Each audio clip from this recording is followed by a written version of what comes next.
Bueno, son las 10:48 de la mañana, vamos con nuestro tema del día de hoy. Nos acompaña la doctora Eliana Rebollar, ella es adjunta para los derechos de la mujer de la Defensoría del Pueblo. Doctora, ¿qué tal? Bienvenida. Gracias, María. Queremos conversar con ustedes sobre este informe importante que han hecho, han peinado, han revisado los casos en 8 regiones de nuestro país y han encontrado cifras alarmantes sobre el delito de trata de personas, que es muy amplio en realidad. Definitivamente, una de las formas de violencia más lesivas para las personas es la trata, y para las mujeres la trata y el feminicidio. La Defensoría del Pueblo toma la decisión de hacer este informe para verificar cuáles son las condiciones en las que personas, mujeres, adultas, que han sido objeto de la trata, han sido atendidas por las instancias respectivas, llámese Policía Nacional del Perú, Ministerio Público, Poder Judicial, cuál ha sido la respuesta en su atención, pero también la calificación del tipo penal. Si bien este estudio ha tomado carpetas fiscales y carpetas judiciales, sí nos hemos detenido a ver cuál es el perfil de las víctimas, cuáles son las condiciones en que ellas son captadas, porque creo que es importante, María Jesús, que la gente sepa que la trata es un delito grave en el cual a una persona se la capta, se la traslada, se la transporta, se le coloca o se le recibe en un lugar distinto al lugar de donde vive, que puede ser natural, ¿no?, dentro del país, o la trata internacional fuera del país. Entonces, todo ese circuito se hace utilizando diversos mecanismos. Uno de ellos, por ejemplo, es la amenaza, la coacción, la violencia sexual. Es decir, siempre hay un sometimiento y se doblega la voluntad de la persona para llevarla a otro lugar, a desempeñar diferentes actividades. Una de ellas es la explotación sexual, que es mayoritaria. Las personas tratadas en el Perú en el 2016 mayoritariamente han sido mujeres, y de las mujeres cerca de un 40% las han llevado con fines de explotación sexual. Hay otra forma. 40%. Exactamente, es 43%. Digamos que la explotación sexual, que es, entiendo, al enfoque que ustedes han llegado, ¿no es cierto? Así es. Es la forma más frecuente de trata de personas. Sí, las llevan con ese propósito. Entonces, acá hay varias aristas. Por un lado, son mujeres que mayoritariamente, en un 75% hemos encontrado que ellas tienen entre 18 y 25 años de edad. Son jóvenes, la mayoría, solo el 25% ha terminado la educación secundaria, son de extractos muy pobres, son personas que tienen hijos, cerca de un 42% de ellas tienen hijos. Entonces, son mujeres que necesitan trabajar, y muchas veces la forma de captación es la falsa oferta laboral. Creo que es la más frecuente, doctora. Es la más frecuente. Nosotros hemos encontrado que en un 64% esa es la forma de captación. ¿Y cómo ocurre? En diversos lugares están pegados en los postes, por ejemplo, ofertas de trabajo con montos exorbitantes a través de la internet, y las personas caen seducidas por ir a otro lugar a trabajar. Obviamente no saben las reales situaciones que van a tener que afrontar. Entonces, ellas doctora, entonces, ¿sí?, quiere decir que la necesidad de estas mujeres, porque aquí estamos enfocándonos un poco a la mujer adulta. Hace 2 años, o en el 2013, ustedes hicieron un estudio enfocado más que nada a las adolescentes y a las niñas. En este caso se están enfocando en las mujeres adultas, básicamente, de 18 en adelante. En adelante. Siendo la necesidad que ellas tienen muchas veces por tener hijos, digamos, la razón más importante, y la captación es para trabajos engañosos, las ofertas laborales es la modalidad más frecuente, la oferta laboral. La oferta laboral. Y un 14% de relaciones sentimentales, es decir, las seducen, luego las someten de diferentes formas, incluso con violencia sexual. O sea, doblegan la voluntad de la persona y las trasladan a otro lugar.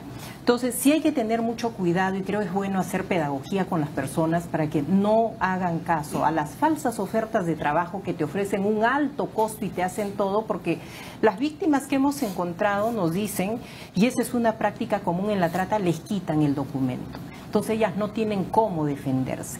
Por eso es que el segundo objetivo de esta investigación iba a verificar cómo funciona el sistema judicial. Claro, en ustedes su han conjunto. concluido en que aquí hay serios problemas, ¿no es cierto?, entre la forma de articular y que va finalmente a devenir en el problema de la tipificación del delito.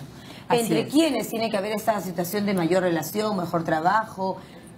A ver, creo que es importante señalar que en el 2014 se hace una precisión en el artículo 153 del Código Penal, en el cual ya se considera el doblegar la voluntad de la víctima como uno de los aspectos fundamentales para poder calificar el delito de trata.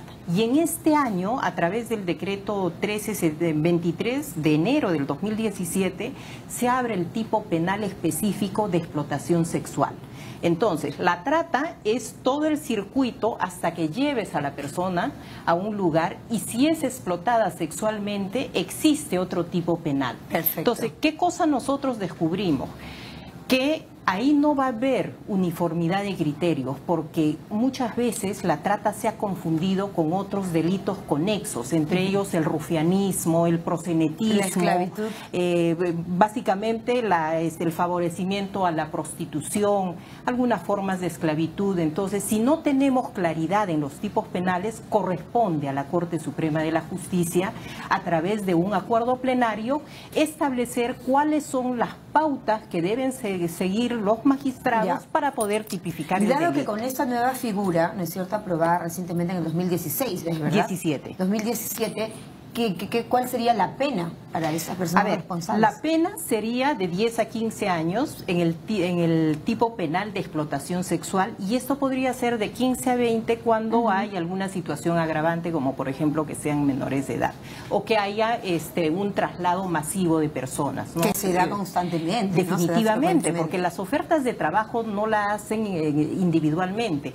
Y un aspecto importante, porque ahí estamos hablando del Poder Judicial y cómo se hace la calificación, pero Policía Nacional, retrocedemos. Poder Judicial, Ministerio Público. Tienen La que trabajar Policía articuladamente. Nacional, por ejemplo, ¿qué es lo que debe hacer? Ante casos de esta naturaleza, tiene que proteger la identidad de las víctimas, sus datos personales. El Ministerio Público tiene una unidad especializada para atención a las víctimas que debe dedicarse ¿a qué? A que se le dé medidas de protección. Estas medidas de protección no se les da. Por ejemplo, se tiene que resguardar que estén en hogares temporales, en hogares especializados para ello. En el Perú no hay un solo hogar de refugio para personas con trata, tanto así que están en distintos lugares, menores de edad, mayores, mujeres, varones, cuando cada tipo debe tener especialidad. Obviamente, acá también hay una responsabilidad de los gobiernos regionales, porque ellos pueden dar los alojamientos temporales. Entonces, es un trabajo articulado. Si bien es cierto, de la Policía Nacional del Perú, el Ministerio Público, ya cuando el delito está, pero también hay una responsabilidad de los gobiernos regionales. Y podríamos hablar, doctora, ¿no es cierto?, de los lugares, de las denuncias que ustedes han encontrado. Obviamente la capital, entiendo que es el mayor número de denuncias reportadas, ¿no es cierto?, del SISTRA, Ministerio Público. Así es. A ver, Lima y Callao. Lima y Callao tenemos 1.475 casos de un total de 4.200 aproximadamente, pero lo que llama la atención es, Madre de Dios, que siendo una región pequeña, reporta el segundo lugar de 369 casos. Esta cifra corresponde al año 2009 al 2016. Sí, nosotros tenemos especial preocupación por lo que está pasando en Madre de Dios, porque recordemos que ahí hay minería informal, ilegal, y esos son escenarios que sirven como caldo de cultivo para que haya estas mafias que tratan a las personas con fines de explotación sexual. Sigue el Cusco, ¿no? Sigue el Cusco, así es, y en el Cusco sabemos pues que hay una oferta de turismo muy grande y también las redes están ahí. Entonces sí creemos que siendo una forma muy extrema de violencia contra las mujeres principalmente, tiene que haber un abordaje integral, y eso definitivamente pasa porque se dé presupuesto y porque se capacite también. Claro, ustedes han a los saludado la magistrados. creación de esta comisión de alto nivel, ¿no es cierto?, para luchar contra la violencia contra la mujer, que la preside la Premier, la señora Mercedes Arauz, pero ¿el presupuesto está garantizado? No está garantizado. Nosotros tenemos la expectativa de que en la convocatoria que van a hacer el 17 de noviembre haya una decisión política que vaya acompañada de la dotación del presupuesto necesario para que en el 2018 pueda hacerse efectivo todas las medidas que se requieren para luchar contra la violencia. Contra la violencia. En Lima y Callao, Madre de Dios, Cusco con 279, Piura 246, Huánuco 84, denuncias Lambayeque 57 y Pasco 11. Pero estas cifras son actualizadas hasta el día de hoy. Hasta el 2016. Por eso, otra de las recomendaciones que hace la Defensoría del Pueblo, porque como verás, hay un registro, el RETA es el registro de la Policía Nacional, y entre el 2007 y 2016 reporta cerca de 8.800 casos. El SISTRA reporta 4.200 y el Poder Judicial no tiene un registro. Entonces, si tú te das cuenta, casi se reduce al 50%. Entonces, un registro unificado daría idea de cuál es la prevalencia de esta situación y cómo la sociedad tiene que responder. ¿Qué llamado harían ustedes de la Defensoría del Pueblo a los operadores de justicia?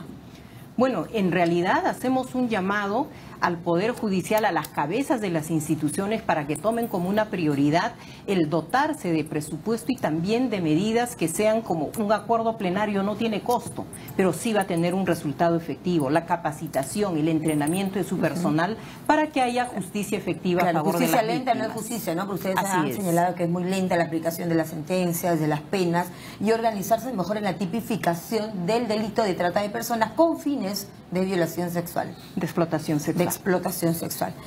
Bien, gracias, doctora. Seguiremos hablando de este tema tan amplio en realidad, y sobre todo que preocupa que las cifras se han desbordado en el país, ¿no? Gracias nuevamente. La doctora Eliana Rebollar, adjunta para los derechos de la mujer y la Defensoría del Pueblo, estuvo con nosotros. Una pausa. Tenemos más.